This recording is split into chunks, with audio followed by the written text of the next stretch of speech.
cœur de ce paysage vallonné, entre ciel et terre, il y a un homme et sa vigne. Ici, rien n'est laissé au hasard. Les rangs sont droits, le sol est soigné, les ceps respirent l'attention. Philippe, vigneron depuis 3 générations, cultive plus que du raisin. Il cultive le respect. Respect de la nature, de la tradition et surtout du détail. Ces vignes, on les dit au cordeau. Un peu comme un jardin secret qu'il ouvre au soleil chaque matin. Certains parlent de passion, lui préfèrent le mot engagement. Et ça se voit dans chaque pied taillé avec patience, dans chaque grappe choyée. Pour Philippe, une vigne propre, c'est d'abord une vigne saine. Et une vigne saine, c'est un vin qui raconte une histoire. Donc je me trouve avec Philippe dans ses vignes. Alors que faites-vous Philippe là? Aujourd'hui, Bonjour Philippe. à cette saison du fin mai, nous relevons les fils. C'est-à-dire que nous accolons les brins afin de pouvoir faciliter le passage des tracteurs. D'accord. Pour intervenir mécaniquement sur les sols pour broyer l'herbe, travailler le terrain, avant sur deux. Alors qu'est-ce que c'est comme vigne? Expliquez-moi un petit peu. Là, c'est du cabernet franc. Du cabernet franc. Et vous faites d'autres cultures autrement? Et le cabernet franc qui est en fleurs. Vous voyez, ça commence, on arrive fin mai et il est en fleurs. Et D'accord. habituellement, nos anciens, il y a 25 à 30 ans, mais je fais partie, malheureusement. Oui. La floraison, c'était à la Saint-Jean. Et D'accord. la Saint-Jean le 24 juin. Donc là, vos vignes sont en fleurs. Voilà. Comme ça qu'on appelle ça comme ça. Hein. Voilà, c'est la floraison. D'accord. Il y a une odeur particulière. Et la floraison, on compte 110 jours après la floraison pour la récolte.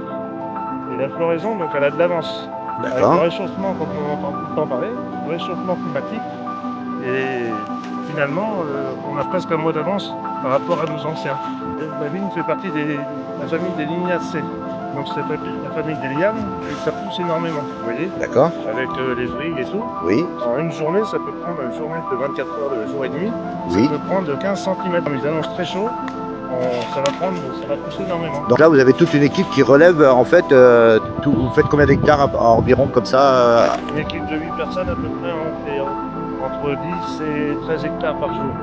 On passe dans un rang enherbé et on relève chaque côté de rang. 50 hectares avec différents cépages. À peu près 35 hectares de cabernet franc et après des cépages chenins qui sont à peu près de 13 hectares de chenin et 2 hectares de chardonnay. D'accord. Bon, tout ça destiné à 80% pour les créments de Loire. Les créments de Loire, c'est ce qui va sortir au final en fait. Hein. Voilà, pour faire les créments de Loire, c'est de la bulle. Et il faut les faire sans vendanger. Par rapport aux décrets, c'est manuel. Autrement, ce qui n'est pas vendangé à la main, c'est pour faire des cabernets d'Anjou et des saumures rouges aussi, enfin des petites proportions. D'accord. Le principal de ces activités, c'est valoriser pour faire des créments de Loire. D'accord. Ça fait combien de générations que les vignes chez vous? Mes parents, mes grands-parents, ça fait ma maman. Et là, la récolte, elle va se faire au mois de septembre, là. On ne sait pas encore. C'est Pas les vendanges. Les floraisons, on fait le calcul de 100 jours après, 110 jours, ça dépend de l'été aussi, si on a un été chaud, un petit peu plus vieux aussi pour accélérer tout ça. Bonjour monsieur Philippe. Bonjour Loïc. Bonjour. Ça se passe bien les vendanges? Eh ben, parfaitement, on a un super beau temps et des raisins exceptionnels. Il y avait des raisins exceptionnels cette année. Produire un vin exceptionnel. Oui. Alors qu'est-ce que vous produisez comme vin ici? Cette année, là, on va privilégier le crément de Loire. Comme je vous ai dit, quand je vous ai reçu au mois de mai, et les vendanges sont commencées beaucoup plus tôt que l'on pensait. Comme je vous avais dit, la floraison, il faut compter 100 à 110 jours après la floraison pour la récolte. Et finalement, cette année, on a battu le record du monde, on est à 80 jours. C'est un record? Bah, c'est exceptionnel, on n'a jamais vu ça commencer à vendanger aussi précocement. Vos raisins s'en vont en coopérative ou ils s'en vont d'un endroit bien? Ils s'en vont chez un négociant à Kerman. Bonjour Philippe. Qu'est-ce que vous préparez là? Vous préparez le café? Et aujourd'hui, je prépare le café pour les vendangeurs pour la pause de midi.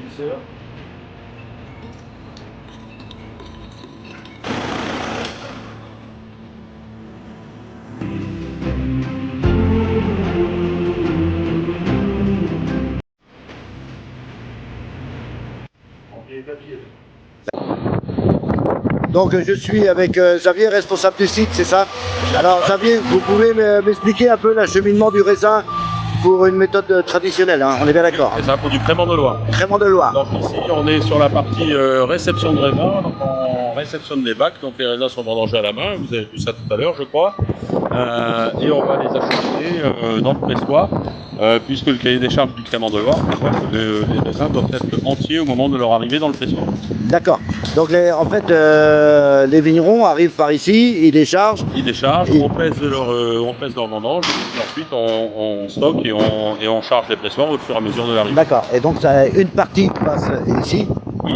Tous les créments passent ici. Tous les créments passent ici. Tous les créments obligatoirement. Et si on voit les fosses à l'avant, devant, c'est là-bas, c'est les autres appellations qui sont vendangées à la machine. Voilà, donc, voilà. Du saumur, Du cabernet d'Anjou, du rosé noir. Voilà, d'accord. Tout ce qui est crément, c'est bien spécifique, on le mélange pas avec le cahier des charges. C'est ça. Ouais, d'accord. Donc je vous suis, on continue.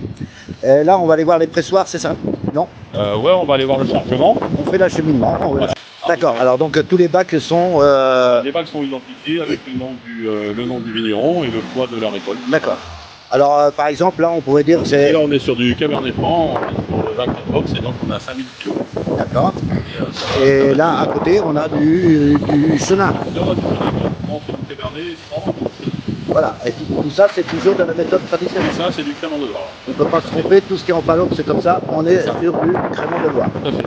Là, je suis Alexandra, qui va faire des prélèvements de raisins pour la qualité, c'est ça, Alexandra? En fait, on va regarder à quel degré est le vin en degré du vin avec le raisin. Teneur de sucre. Avec la teneur de sucre, et après on va regarder aussi l'acidité. On donne une indication sur le degré du vin, après on l'a vraiment définitivement après pressurage, parce que là c'est un échantillon qu'on a pris sur quelques géotox, mais après il y en a 30. D'accord. Là, c'est pris sur 3 géotox différents, donc c'est un échantillon. D'accord. Donc, Et on est toujours. Le degré du vin lorsque ce sera pressé à la fin du pressoir. D'accord. Et là, c'est quoi comme variété? Donc là, on est sur le cabernet franc. D'accord. En méthode traditionnelle, bien sûr. C'est vendangé à la main.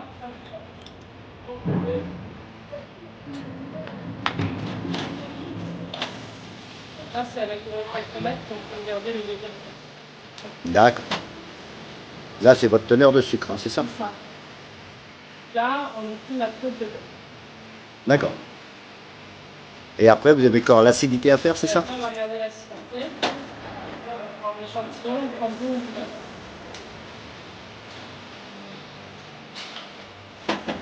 Après, je mets du BVT, ça permet après de révéler quand, avec la liqueur, parce que là, en fait, quand on tire au bleu canard, ça nous donne l'acidité. D'accord. Là, Donc après, c'est votre repère, là. c'est ça. Donc là, on est au bleu canard. Oui. Et donc là, je regarde et on a 4,3 en acidité. D'accord. Donc c'est très bien. Ok. Eh bien, écoutez, je vous remercie, Alexandra. Bon. Donc ici, on est sur la partie saumur mousseux. Donc saumur mousseux, la grosse différence avec le crément, c'est que c'est vendangé à la machine. Et donc on va charger les pressoirs de façon beaucoup plus automatisée. D'accord. Donc là, c'est une méthode. C'est du saumur, mais ça fera du saumur méthode traditionnelle, puisque la méthode traditionnelle, c'est l'élaboration du vin après, c'est une deuxième fermentation qui se fait en bouteille. D'accord. Dans les deux cas, le saumur et le crément, ce sont des méthodes traditionnelles, mais la méthode de récolte est différente pour les deux appellations. Donc là, on va parler un petit peu fort parce que nous sommes avec les machines. Donc alors expliquez-moi, on est sur les pressoirs là. Donc ici, on est sur la zone de pressurage, donc on a 5 pressoirs.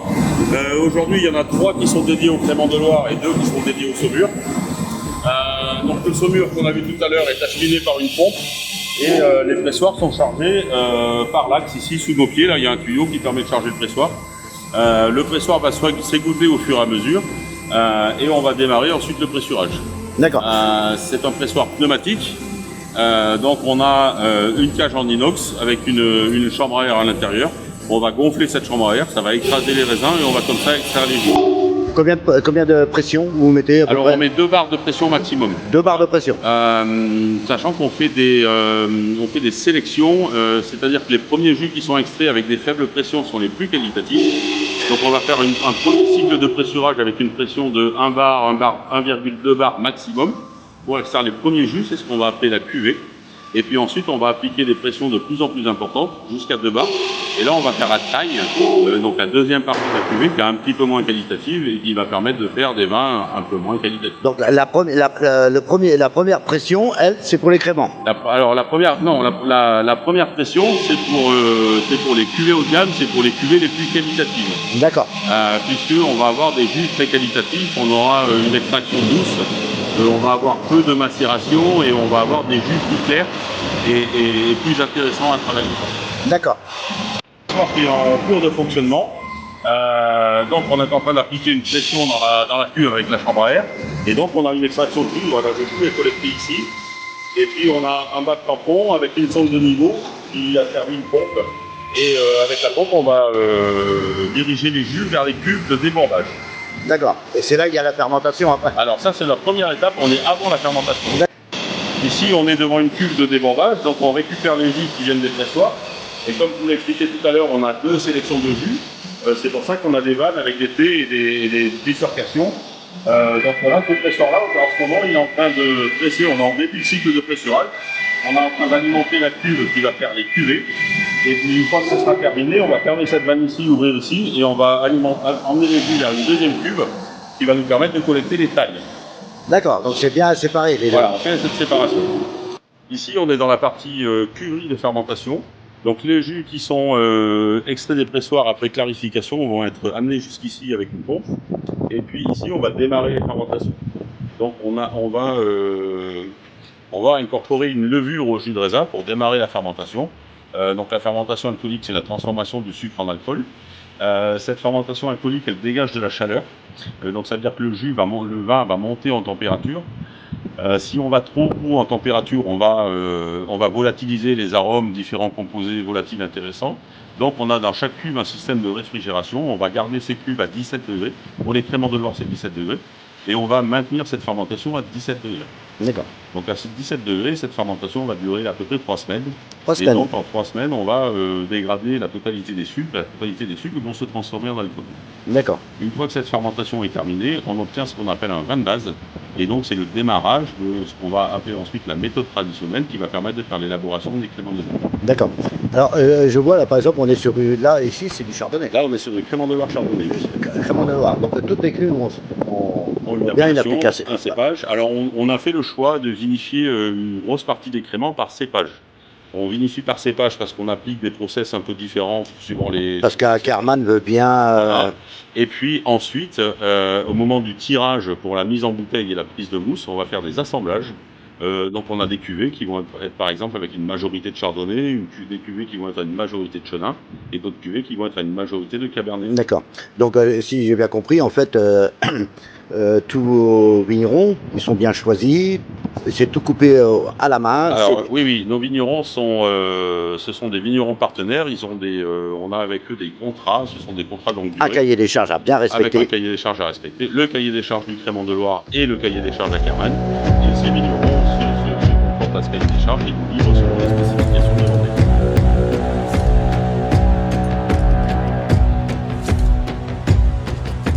Ships on vigor of the waves are skimming barren summits to the verdant plains. Each horizon is a new beginning, rise and reign.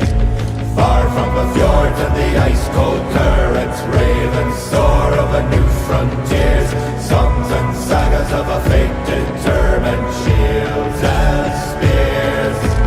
Vows of favor of the thrill of plunder, pulled together for the clan and kin. Clank of hammers and the crash of thunder, bound within. Ho, ho.